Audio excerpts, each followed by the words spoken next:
Yeah. I haven't yet. And we're live. Well, welcome everyone to New Hampshire Peace Actions, Peace and Justice Conversation Series. I'm Janet Zeller. I'm an NHPA board member.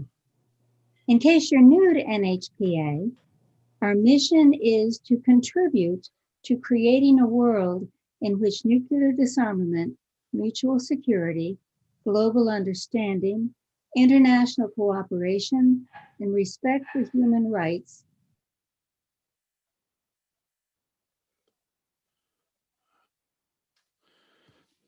Sorry, we just muted you. We were halfway through the mission statement. It's my fault. I was trying to admit. I should let Amy do the admitting from here on out. Yes, thank you. As I was saying, our mission is to contribute to creating a world in which nuclear disarmament, mutual security, global understanding, international cooperation, and respect for human rights create social, economic, and environmental benefits for all. We think that the upheavals experienced in the past few years have brought us to a new moment of reckoning and possibility. This bi-weekly conversation series is intended to help us engage and sort out how to make the changes we both want and need. Tonight's topic is New Hampshire Peace Action's 2021 priorities. Our speaker is Will Hopkins, Executive Director of New Hampshire Peace Action. Following Will's presentation, he will address your questions. Feel free to type your questions into the chat during his presentation. A bit on Zoom etiquette. We are happy to have you keep your video on so we can see your faces and reactions, and we feel more connected that way. However, we ask that you keep your audio muted unless you are talking. We'll get to as many of your questions as time permits. Now, more on tonight's topic and our speaker. The election of Joe Biden to the presidency has moved the goalposts in the foreign policy sphere on almost every front, while New Hampshire's elected representatives remain the same cast of characters. Our speaker is Will Hopkins. As Executive Director of New Hampshire Peace Action, he'll share how our work and strategies might change in 2021 when it comes to the Pentagon budget, nuclear weapons policy, Iran, Syria, Yemen, North Korea, and other hotspots. He'll also delve into what we expect our leverage to be, pursuing a more peaceful foreign policy for the United States. Will is a lifelong resident of New Hampshire who served for 6 years in New Hampshire National Guard. He was decorated for valor during a year-long tour in Iraq as an infantryman, including the fall of 2004 Fallujah offensive. He has served as Executive Director of New Hampshire Peace Action since September of 2009. Will has served as a national member of the Board of Directors of Veterans for Peace, as well as on the board of New Hampshire Peace Action Education Fund before taking over as Executive Director. Will is also a member of About Face, Veterans Against War. And now to our presentation. Will, it's all yours. Thank you so much, Janet, for that introduction. So thank you all for joining us. The Trump presidency was a very chaotic time for foreign policy.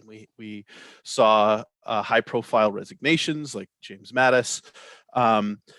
Some of the things that Trump managed to do, whether he magooed himself into them, so to speak, or they were done skillfully, are actually big pluses that I think Biden has a chance, President Biden has a chance to capitalize on. Some things, some arenas, serious damage was done to our foreign policy standing, and there may not be opportunities to undo some of that damage. What we know so far about Biden's cabinet picks is it's pretty disappointing. He's chosen to lean heavily on board members and executives from many of the most profitable companies in war manufacturing. He's elevated a few select a handful of lifelong civil servants, but especially at the highest levels, those seem to be folks who have a past marked by being kind of hardliners on war and peace. There are a number of people who have done things like support waterboarding, or had vocal support as public servants of different wars and interventions that we either took part in or didn't. So I don't think we should expect peace voices and perspectives to be amplified within the Biden administration. I don't think we're going to have a large amount of leverage.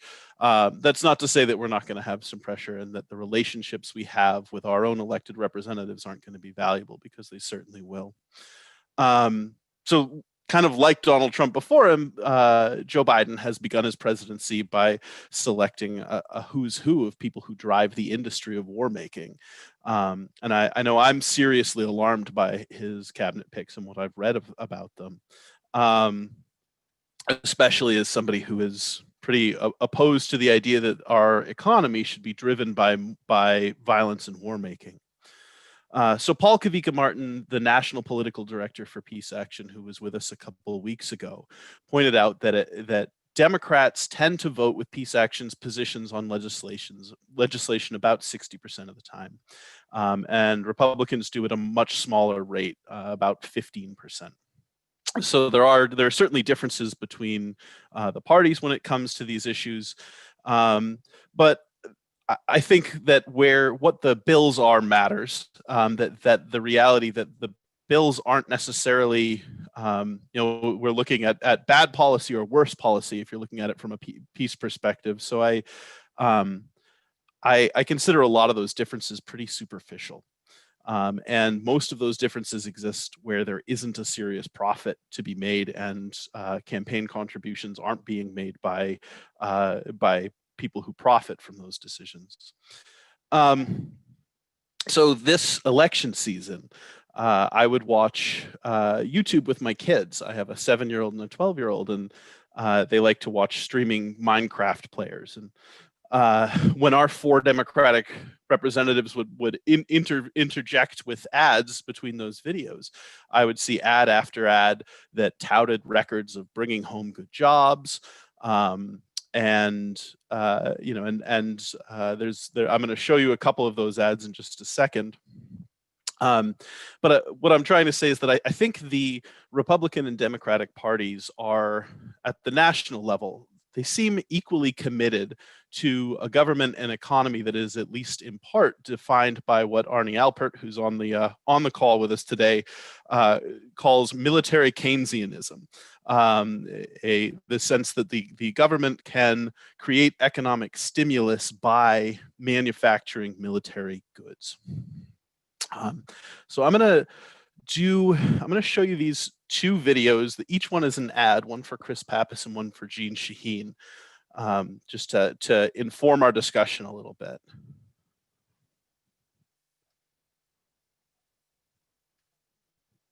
Nope, not that one. Yeah. All right. So this is Chris Pappas. The pandemic has shown us that we can't rely on foreign countries for critical supplies and life-saving medications. To be making things right here in America. We should draw on the expertise of our New Hampshire workers and manufacturers. We're not seeing it. Give them the tools they need to stay.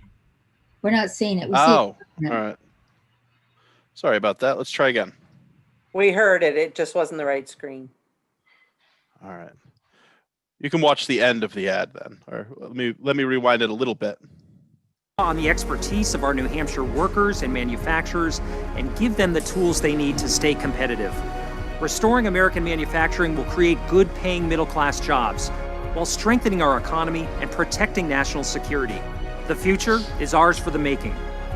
I'm Chris Pappas, and I approve this message. And then here's Jean Shaheen's.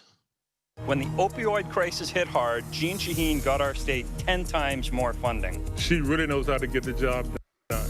She's taking on Wall Street to stop surprise medical bills. She took on her Well, we know own that party 2020 has so been that a New time Hampshire of vets can get unprecedented healthcare pain closer for to the home restaurant and outside the industry VA. in particular, a lot of shutdowns, a lot of different regulations in different areas. There's one restaurant Shaheen made sure we got what we needed.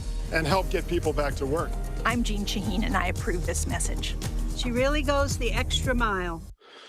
Well, I'm not going to replay, but there was a moment where she talked about there were two. There was an autoplay in the background there of a second video, but she talked about protecting jobs at the shipyard.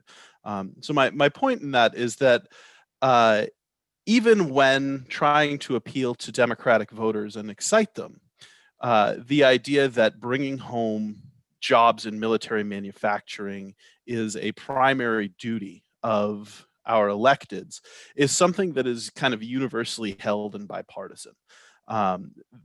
Despite the fact that these military manufacturing jobs are very inefficient, they're not good job creators, and what that creates is a need for the conflicts that call for those weapons. So as we move forward, we may feel like moral arguments are going to have more effect on a Biden administration than a Trump administration. And I think that may be true, that there are certainly people in the Biden administration who are ethical and who care about the deaths that are likely to occur from our policies. But I think it's also important to be realistic as we start this, that Joe Biden is very much committed to defending and building the military industrial complex and our national dependence on that paradigm to generate employment. And that our 4 Democratic representatives are also pretty committed to that paradigm. So we should expect that our opposition from the halls of power is going to be no less dedicated than it has been for the last 4 years. That's not to say that we don't have our leverage points. The most damaging policies that Trump espoused are likely going to be the smartest place to focus some of our energy in the coming political moment. So there are 3 areas that I wanted to talk about where Trump's policies were really, really damaging. And I think that it's safe to say that at least with Russia and Iran, those policies, I believe, damaged our national security pretty significantly, as well as being immoral. So let's dive in. The first 3 areas I want to talk about: Yemen, which I'm going to tie in with Syria, Russia and the nuclear treaties we have with Russia, and then relations with Iran. So the handling of Syria and the troop drawbacks in Afghanistan are places where we saw pushback from Democrats against policy positions that gave Donald Trump the credibility when he claimed to be an anti-war president.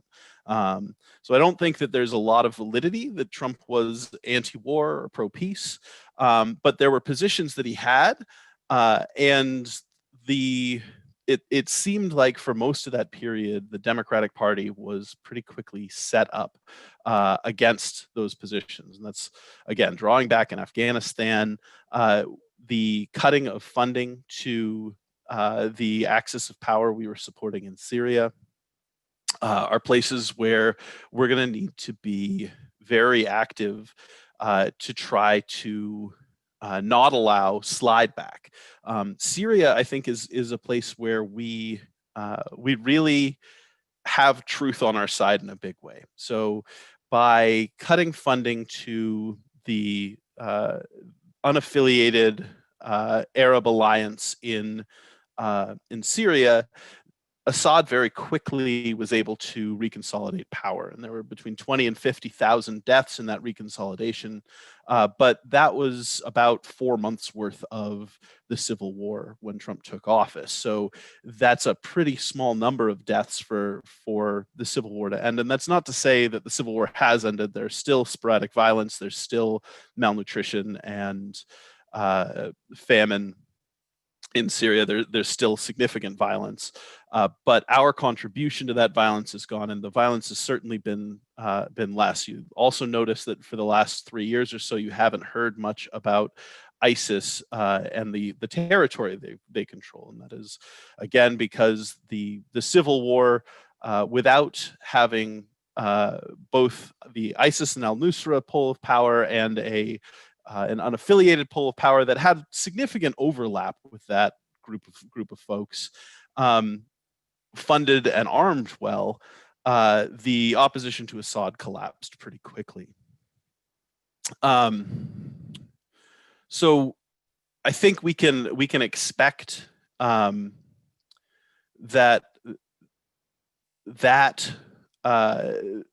Biden may try to re-engage and begin funding folks in Syria again. And if that happens, we'll see an increase of violence. And so we should be ready for that. One problem with opposition there is that we don't necessarily know. A lot of that may be classified and decisions made in Senate Foreign Relations. So we do want to keep talking to Senator Shaheen about it. But it's likely that we're not going to have a lot of leverage on that.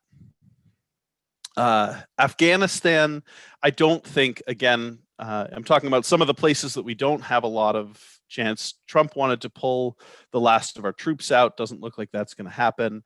And again, I think we're going to find that it's very hard to build political consensus around pulling the last of our troops out of Afghanistan right now. We have a relatively small contingent at the moment.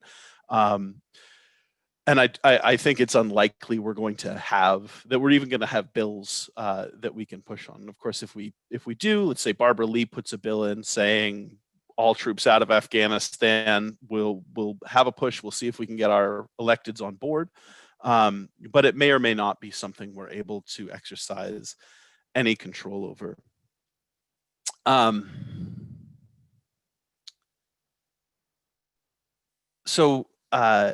Moving into Yemen and Syria, these two are pretty linked. So Yemen has been the largest humanitarian crisis on Earth for about the last 7 or 8 years. Different human rights agencies that have been working on the ground are saying that the civilian casualties are in the high 6-figure, low 7-figure range.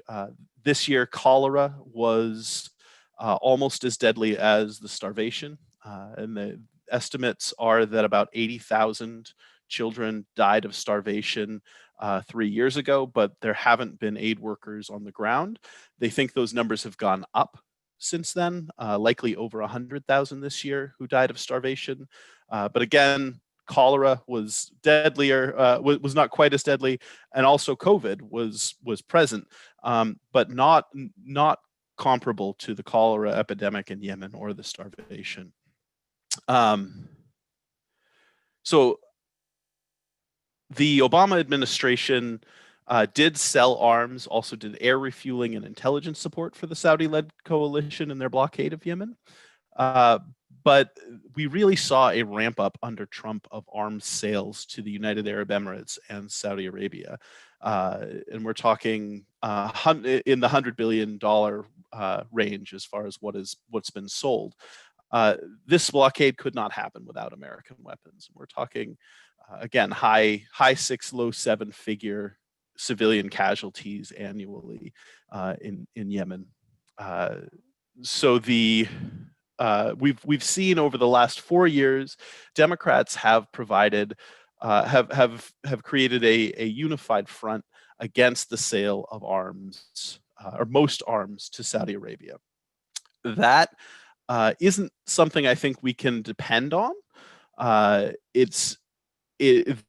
we have that history of the last 4 years when these were Trump's arms sales. That helps us moving forward. If they were wrong under Trump, they're wrong under Biden. If Biden should push arms sales at the same level, we don't know what Biden's going to do. But we do have the Obama presidency, and we did not see a lot of. We didn't see President Obama challenging existing arms sales during his or arms industries. He didn't do away with any jobs that were arms manufacturing. So we've seen. Trying to catch up on my notes here for a second. So Donald Trump, or not. I wrote Donald Trump, but it's President Obama was able to significantly reduce the number of U.S. troops in harm's way, and in part that was unmanning the front lines, as the Navy said, which is the creation of Predator drones and this massive fleet of Predator drones that essentially robotic warfare. And again, we might expect that those jobs might be, some of those jobs might be in jeopardy, but they're unlikely to. All that funding is unlikely to decrease. We haven't seen the Pentagon budget go down over the years. Moving back to Yemen a little bit, we had a meeting, and this was the Nuclear Weapons Working Group, which there are a number of us who are members of that group on the call. And in one of our calls just after COVID began, we were speaking to one of our Congress people's aides, and they said for every call they receive from us about the National Defense Authorization Act, they receive probably 10 from people whose jobs depend on them. So we talk a lot about needing to cut Pentagon spending as a requirement for building up other government services and other places where that money is needed. But the reality is that a job that exists is a job that somebody depends on, and a job that a family depends on, and that matters to every politician, and it should. So our language around shifting needs to be pretty precise, especially during this time where we want to be able to build relationships with staffers for our politicians, and we want to be able to build relationships with our politicians ourselves. And I think that challenging their ethics for doing things like voting for arms sales isn't valuable, but letting them know what that means ethically is different. The reality that they're doing what their constituents have asked them to do shouldn't escape us.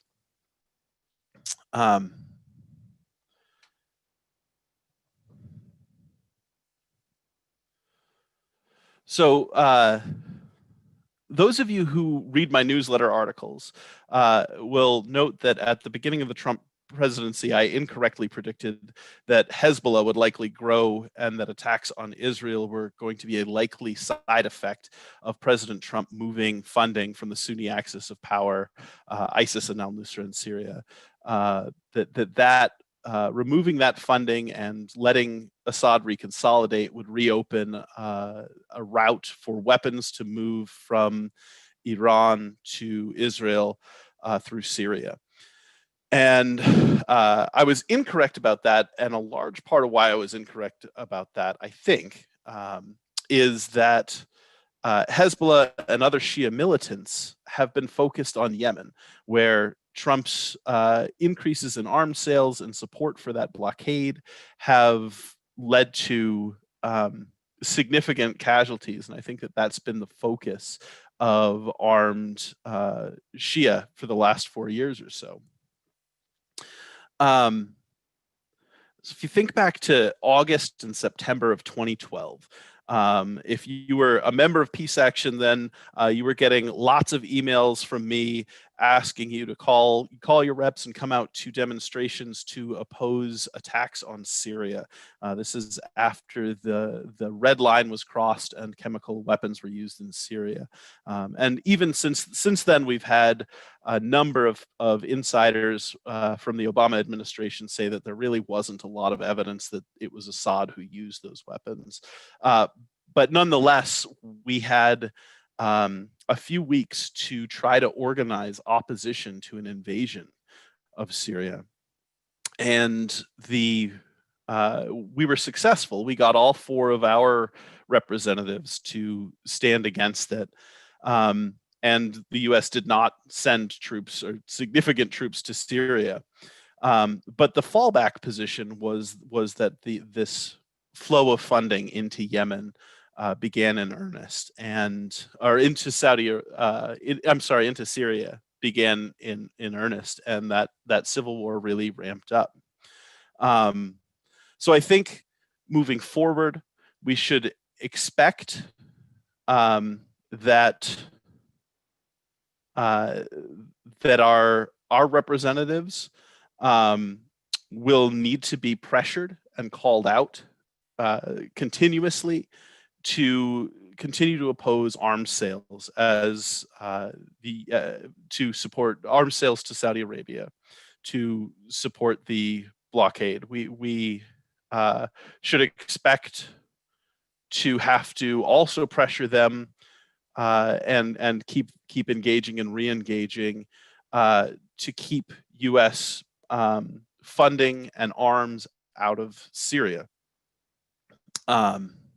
So those are 2 things that we can expect to shift, and that we should be able to exert some level of influence. Again, that's pressuring our reps to oppose arms sales to Saudi Arabia and UAE to support that are allowing for the blockade of Yemen. And we should expect to have to call and pressure about re-engaging in Syria and beginning again to fuel that civil war. Let's move on to nuclear weapons and Russian treaties. So the Trump administration pulled the US out of the Intermediate Range Nuclear Forces Treaty with Russia. Apparently in mid-October, they were very close to an agreement around the provisions in the New START treaty that were disagreed to by the Trump administration. You may remember I sent out an email announcing that an agreement had been reached. I was wrong. At this point, that's pretty much the last we heard. We got into election season, and there isn't a lot of new information around the New START treaty. There's an assumption that Joe Biden would be willing to re-sign into the New START treaty, but it's our last arms treaty with Russia. I don't think that we're likely to get the Intermediate Range Forces Treaty back together. But again, we're going to watch for that possibility and try to engage, in particular, Senator Shaheen on that if we get a chance to. So the New START treaty established limits on the total number of commissioned nuclear warheads, and it's the last remaining bilateral treaty.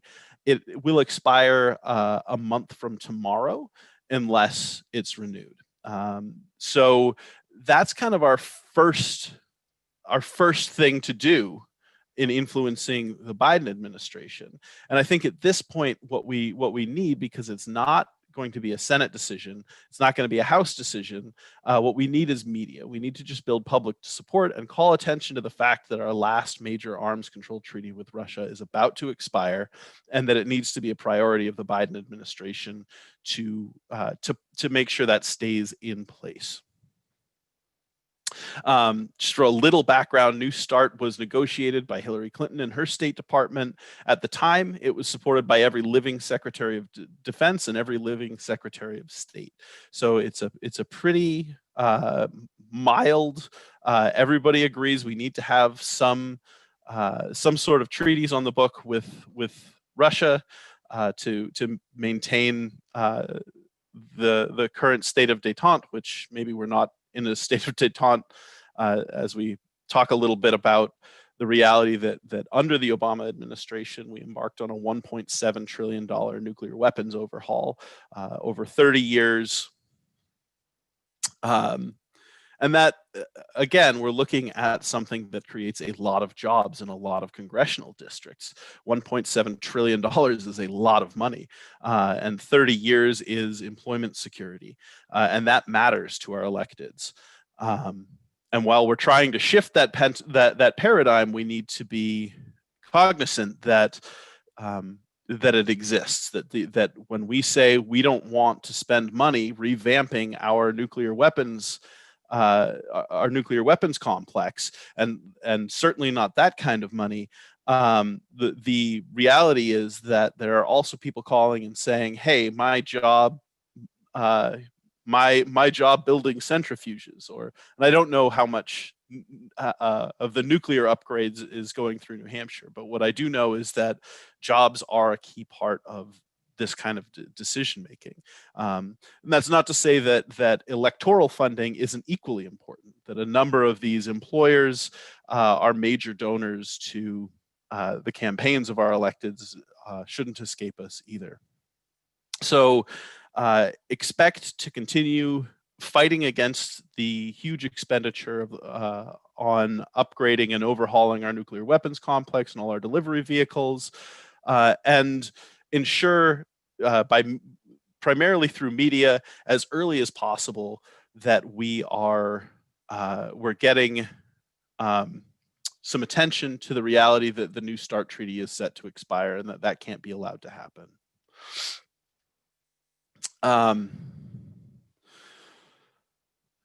So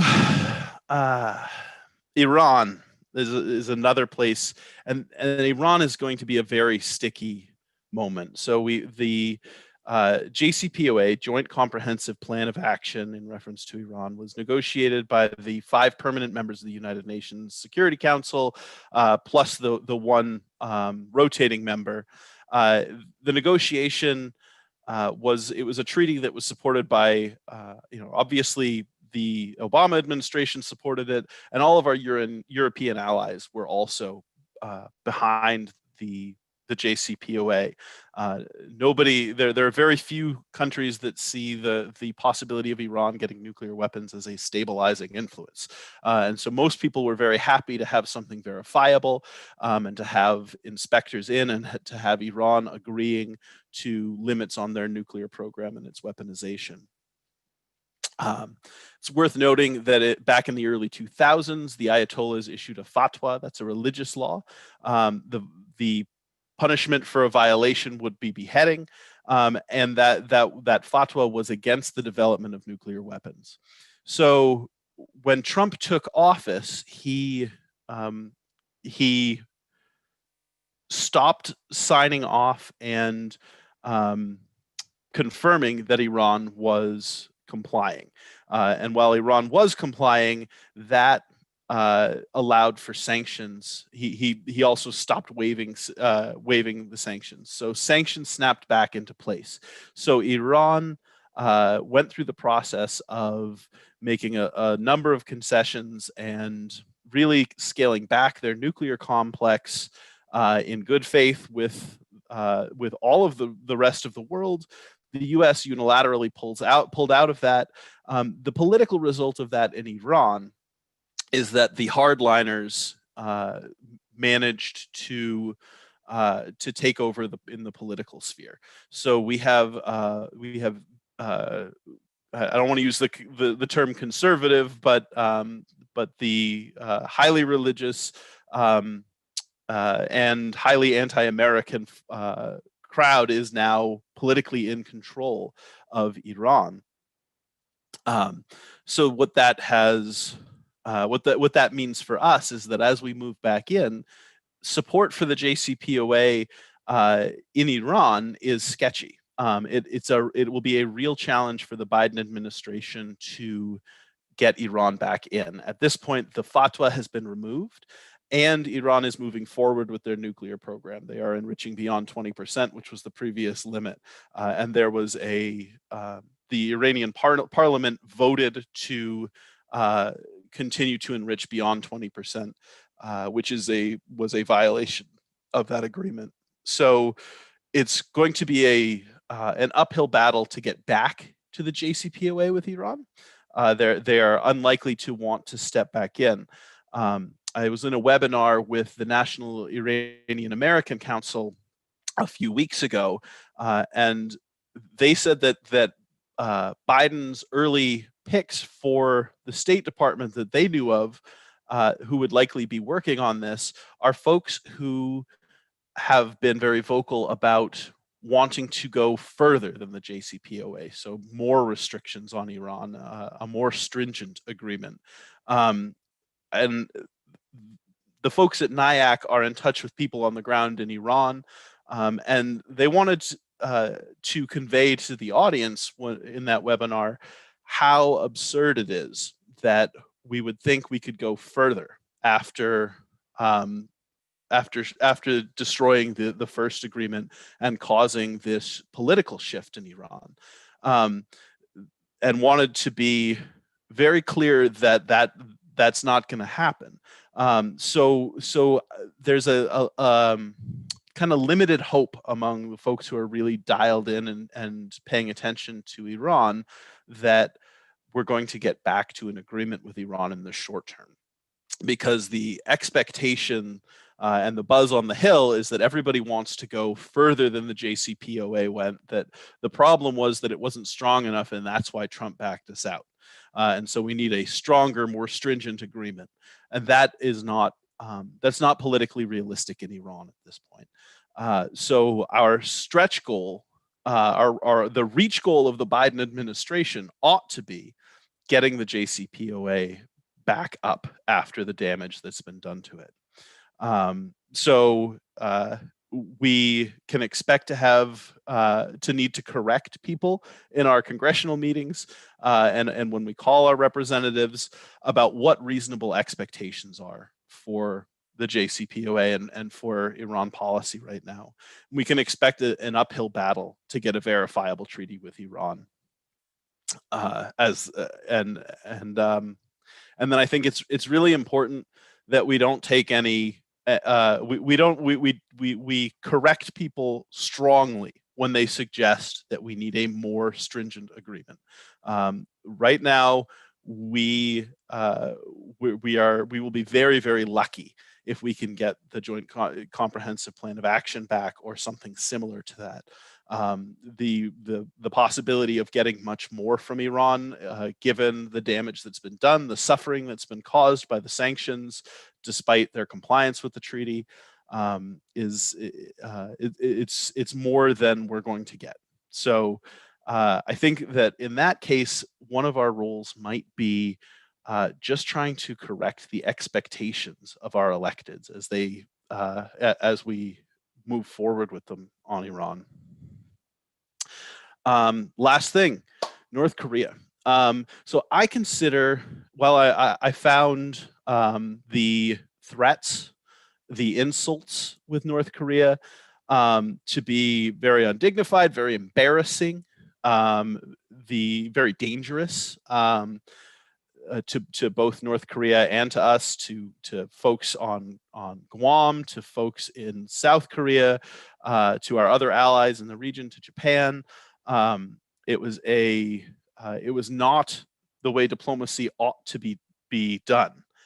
That being said, diplomatic relations with North Korea is a huge step forward, and probably the most critical foreign policy success of the Trump administration was creating that diplomatic tie, that we can now have conversations with the newest nuclear armed state is really valuable to our security, that we can have that. President Obama had this policy of strategic neglect around North Korea. We're just going to not deal with them, and that means they're not going to be mad at us. We're not going to be mad at them. We're just going to keep our distance and everything. should be okay. We don't want to allow the Biden administration strategic neglect. That's not what we need to see over the next 4 years. A lot of experts on the Hill who are working on North Korea, and this is Women Across the DMZ, National Peace Action, have been talking a lot about the possibility of a treaty ending the Korean War. So the 1950s Korean War was ended with a temporary armistice that was supposed to be followed up with a full peace treaty within a specified time limit. I think it was a year. Maybe one of the historians on the call, like Will Thomas, can correct me about the timeline there. But to date, we don't have a treaty ending that conflict. But doing so would be a further strengthening of our diplomatic ties and a further stabilizing influence there. So to help us keep that situation from boiling over, I think that's a good goal for us to be focused on. And that's about what I wanted to cover off the bat. And I wanted to make sure that we had time to hear your questions, and I'm going to look at the chat while Janet starts. I will share from the chat first some good news, and that is that Arnie shared that Biden's national security advisor was on the talk shows yesterday talking about the renewed start. Oh, great! The new start, and so that appears to be on Biden's agenda. He also included a New York Times article link that we can share about a story about the incoming administration's goals with Iran.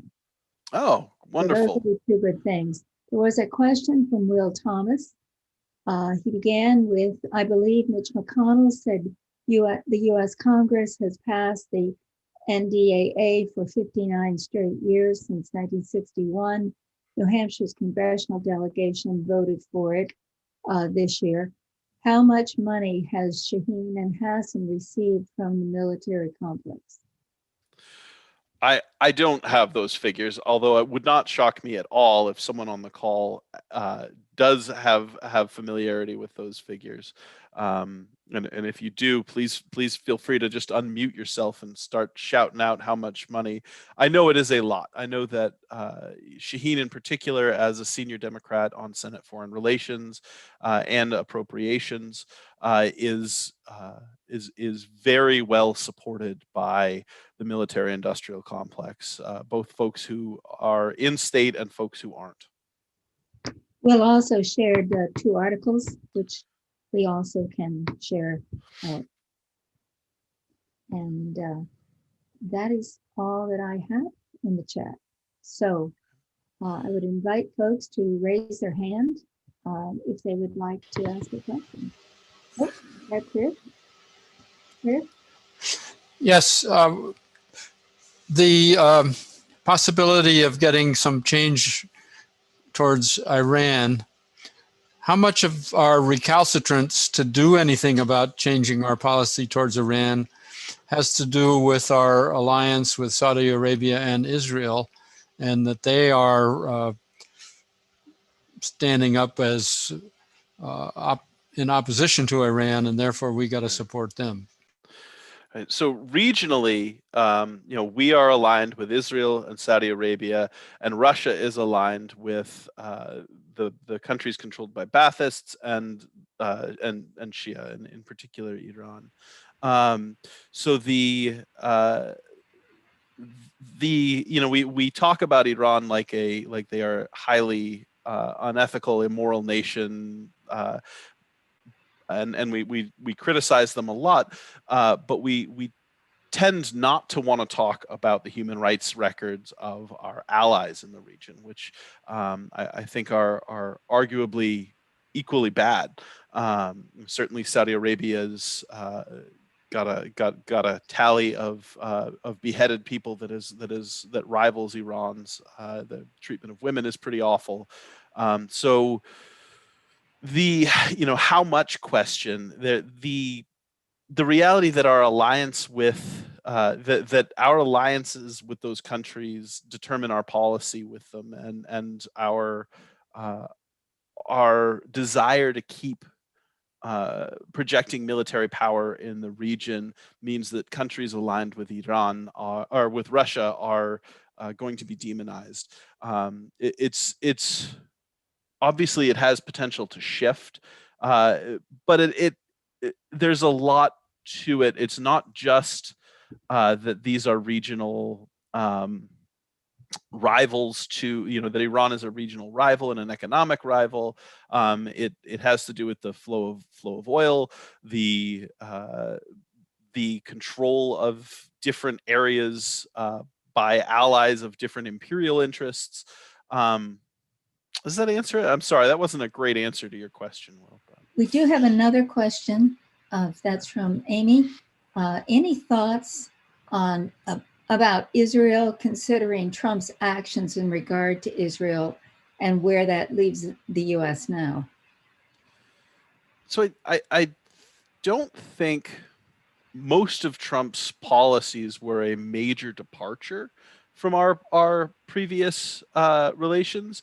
The moving the embassy to Jerusalem was a pretty damaging move, because it took one of the things that was part of negotiations between Palestine and Israel off the table. That Jerusalem, is the capital of Iran, recognized by the U.S. Kind of, it throws a monkey wrench in one of the areas that were open for discussion before. I don't see major shifts on Israel Palestine, which is part of why I didn't cover it. I think the Biden administration is likely to be pretty similar to the Trump administration on their relations there. Jeremy has shared, I think is in the process of sharing Shaheen's top contributors for 2020. Yeah, I can just read them out real quick. Right. So the ones of interest are coming in at number 3 is BAE Systems at $64,000. Raytheon's in 5th place at $57,000. And then I have to imagine that Honeywell International at $39,000, General Electric, Northrop Grumman all at around $40,000.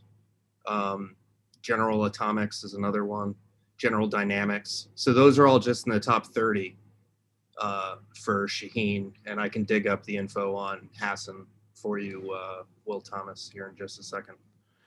Thank you, Jeremy, for looking that up. I couldn't have pulled that off the top of my head, but the reality that anyone who's a senator on Senate Foreign Relations is having their pockets lined pretty heavily on their reelection coffers is it's just a truth of our system. Will Thomas, I'm sorry, Janet, go ahead. I had a question where I put down that you, Will, and John, I think, is still on the call, speak to the prohibition of nuclear weapons treaty and what you think will happen, because the nuclear powers oppose it. And even though it goes into effect, what's going to happen? Yeah. So I don't want to minimize what an accomplishment the prohibition of nuclear weapons treaty was. What has been done with the world's passing this treaty and then putting it into force. It's a fantastic moment. Our species has said that these weapons should not be allowed to exist, that nobody should be allowed to have them. The nuclear powers boycotted the vote. The nuclear powers will not be abiding by the treaty, even though it's in force. We can expect our government, the government of Russia, and the other nuclear powers to all ignore this treaty, even though it's gone into force. I think that it doesn't hurt for us to repeatedly shout in any venue where we can, nuclear weapons are illegal. We're not allowed to have them. Stop spending money on them. This is a message that that is true, and that we have now, that the reality that humanity has said these are illegal is wonderful. The sad part of that reality is we have no expectation that our government's going to pay any attention. We have a long history of ignoring international law and ratified treaties, and I don't think there's any reason we should expect that we will abide by this.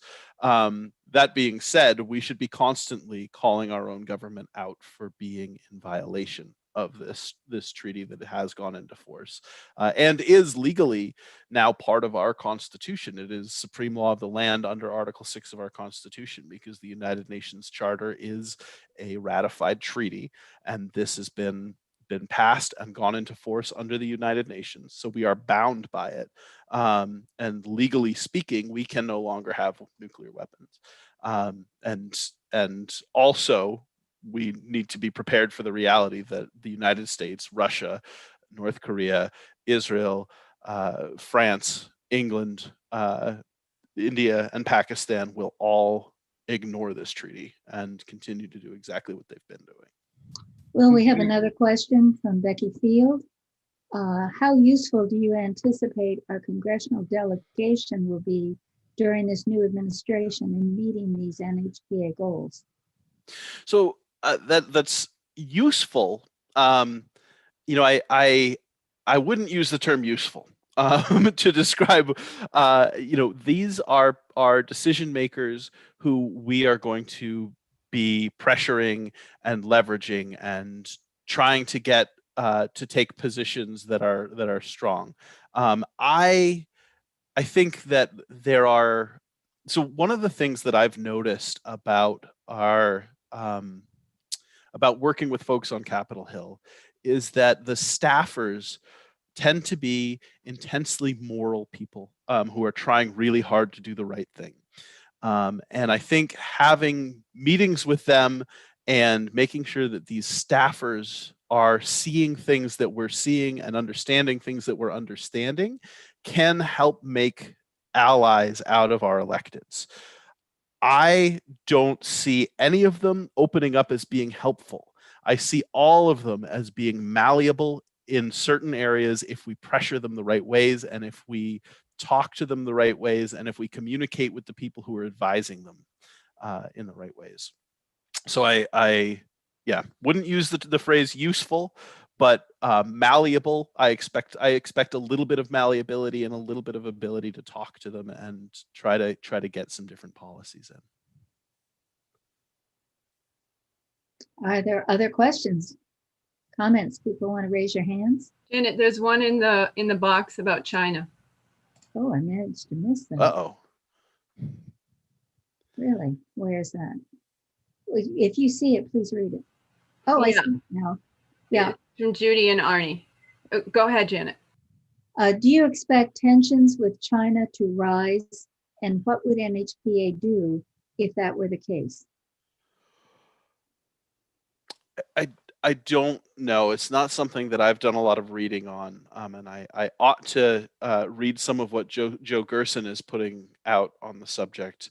But I don't have a good answer. I do know that I've got a good team of folks on our boards who would be able to advise me, and I feel confident that we'd be up to the challenge.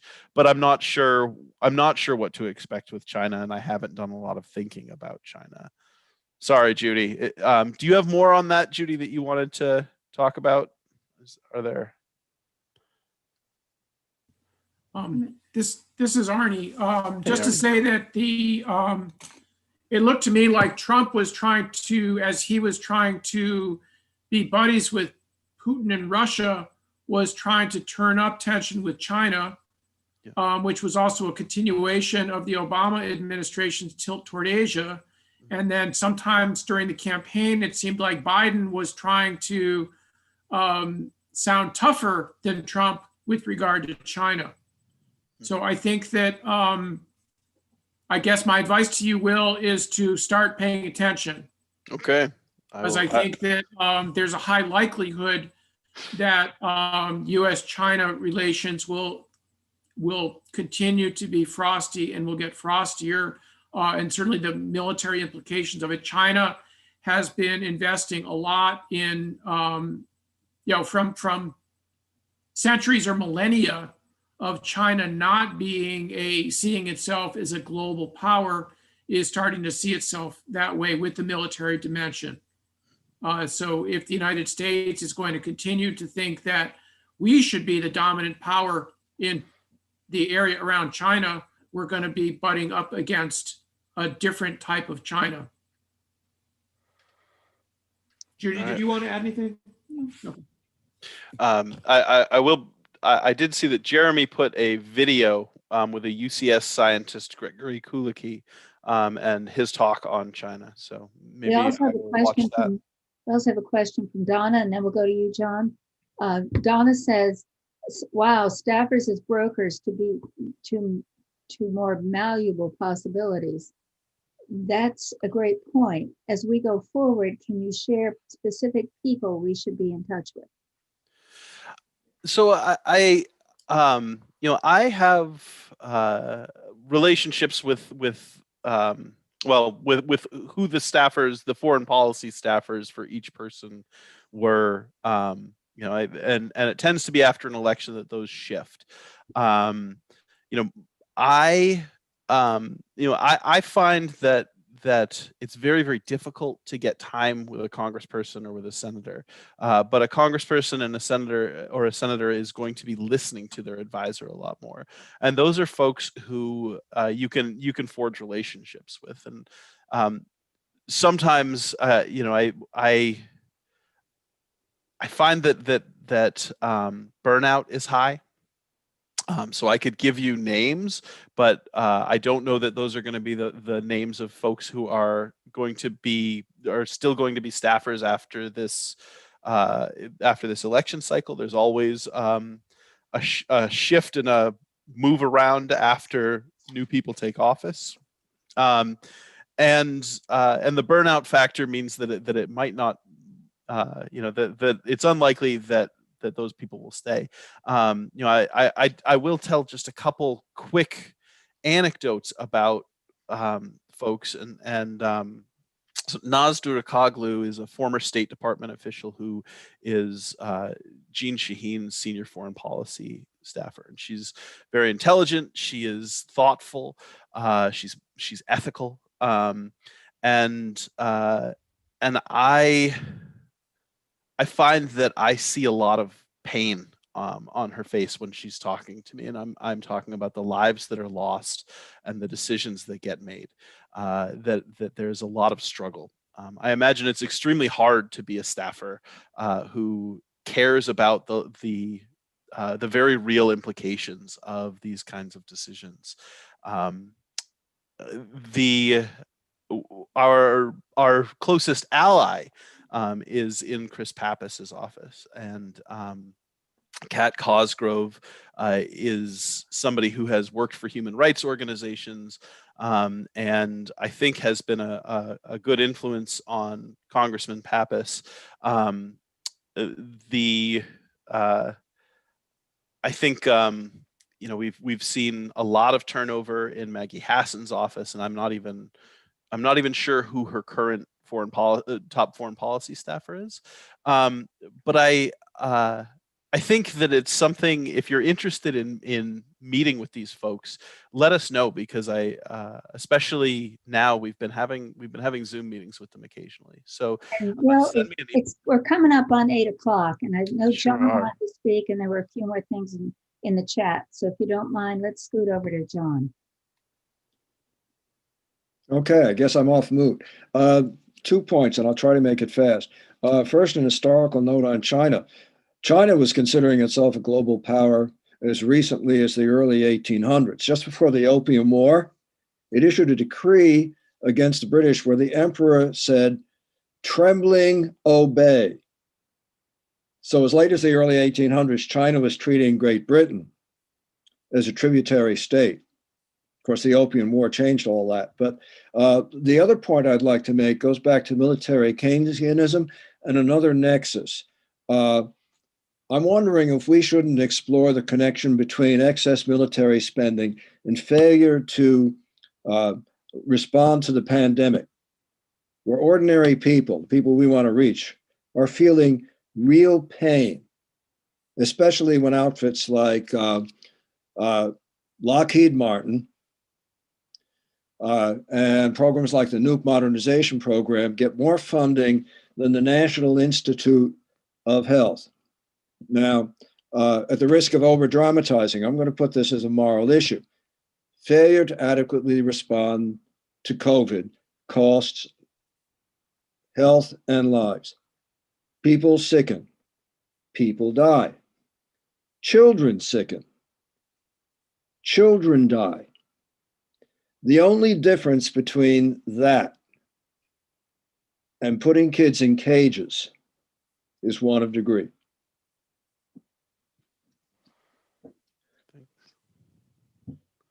You're muted, Janet.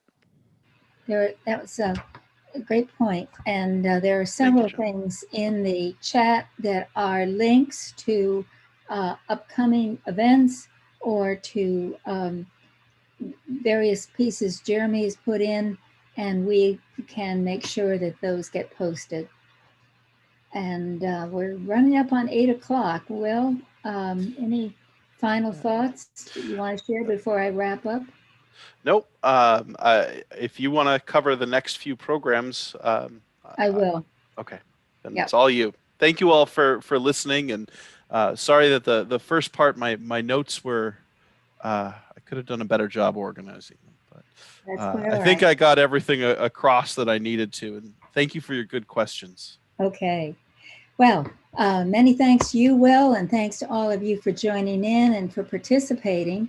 You can learn more and follow the work of New Hampshire Peace Action by checking our website at nhpeaceaction, all one word, .org. Our email address is info, I-N-F-O, at newhampshirepeaceaction.org. In addition to our website, you can stay in touch with what's happening at NHPA by checking our Facebook page. Our next Peace and Justice conversation will be in 2 weeks on Martin Luther King Day, when our topic will be King's Legacy Today. Our speakers will be the New Hampshire co-chairs of the Poor People's Campaign, the Reverend Jason Wells and Deborah Oprimola. This series is going to remain free and open to everyone. However, if you're able to contribute at this time, your financial support makes it possible for us to keep doing our work. To donate, go to nhpeaceaction.org/donate. Have a great night, and we hope we'll see you all again soon. Thank you, Janet, Will. Happy New Year, everybody. Happy New Year. Happy New Year.